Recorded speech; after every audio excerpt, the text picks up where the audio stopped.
আসসালামু আলাইকুম সম্মানিত দর্শক এবং শ্রোতা। সৃষ্টিকর্তা প্রত্যেকের ভালো এবং মঙ্গল করুক এই আশাবাদ ব্যক্ত করে শুরু করছি আজকের কার্যক্রম।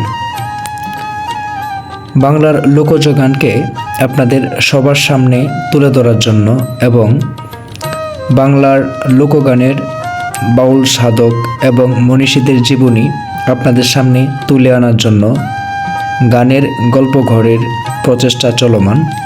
তারই ধারাবাহিকতা অব্যাহত রাখতে আজকে আমরা এমন একজন বাউল সাধকের সাথে পরিচিত হব, যিনি নেত্রকোনা তথা সারা বাংলাদেশে একজন নামকরা সঙ্গীত সাধক।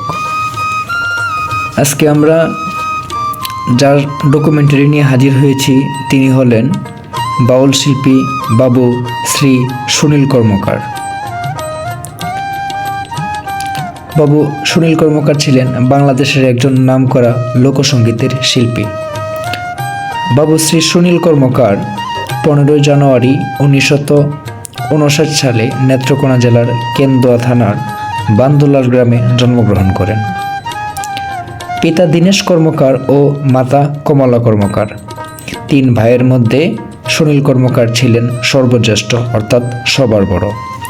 দ্বিতীয় ভাই দিলীপ কর্মকার একজন স্বর্ণশিল্পী এবং সর্বকনিষ্ঠ ভাই শ্রীমল কর্মকার। 7 বছর বয়সে টাইফয়েড জ্বরে আক্রান্ত হয়ে চোখের আলো হারান বাংলার আলোর দিশারি বাউল জগতের বাউল সাধক বাবু শ্রী সুনীল কর্মকার। কর্মজীবন: বাবা দীনেশ কর্মকার নিয়ে যান বাউল গায়ক ইসরাইল মিয়ার কাছে। সেখানে সঙ্গীতের তালিমের সাথে সাথে উস্তাদের কাছে দোতারা বাদনও পারদর্শী হয়ে ওঠেন বাবু শ্রী সুনীল কর্মকার। 15 বছর বয়সে বেহালা, দোতারা, তবলা, হারমোনিয়াম বাজাতে শিখে পুরোপুরি পেশাদার শিল্পী হয়ে যায়। টিভি চ্যানেল, যাত্রা মঞ্চে, সিনেমায় পেশাদার শিল্পী হিসাবে গান করেন। বাংলার গানকে বাংলাদেশ সহ বিশ্বমঞ্চে পরিচিত করার জন্য তার অবদান অনেক। এখনও জালাল খাঁর অসংখ্য জনপ্রিয় গান গেয়েছেন তিনি।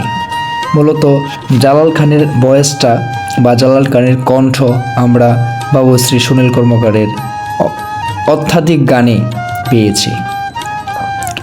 লখনৌ ঘরানার শৌখিন বেহালাবাদক মীর হোসেনের কাছে তালিম নেন বেহালাবাদনে। ক্রমে ক্রমে পারদর্শী হয়ে ওঠেন দেশি বিদেশি একাধিক বাদ্যযন্ত্রে। তার স্পর্শে একতারা, দোতারা, স্বরাজ, হারমোনিয়াম যেমন প্রাণ পেয়ে ওঠে, তেমন খমক, খঞ্জরি, ঢোল, ঢোলক, ঢাকও জেগে ওঠে সমানতালে। তিনি ওয়াশিংটন, ভার্জিনিয়া সফর করেন ও সেই দেশের মঞ্চে গান করেন।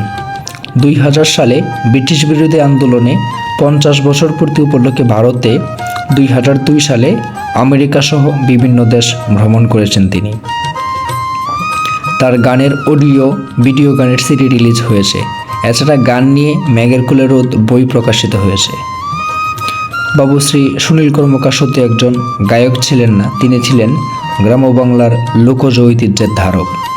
একতারা ও দুতারার ছন্দে ওনার কণ্ঠের সেই বিশেষ আবেদন শ্রোতাদের মুগ্ধ করত।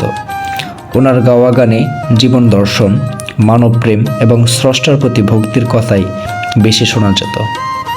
সঙ্গীতই ছিল ওনার একমাত্র ধ্যান ও জ্ঞান। মানুষ ধরো মানুষ বোঝো উস্তাদ জালালউদ্দিন খাঁর সেই বিখ্যাত গান গেয়ে তিনি ভীষণ জনপ্রিয়তা অর্জন করেছিলেন। বাবু শ্রী সুনীল কর্মকার আর আমাদের মাঝে নেই। তিনি প্রয়াত হয়েছেন 6 ফেব্রুয়ারি 2026 সালের। আমরা ওনার আত্মার মাগফিরাত কামনা করি।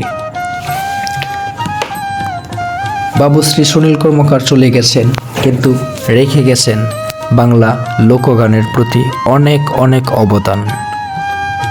এখনও কানে বেজে ওঠে উস্তাদ জালালউদ্দিন খাঁর বিখ্যাত বিখ্যাত গান, সেই চিরচেনা সুরে বাবু শ্রী সুনীল কর্মকারের কণ্ঠে।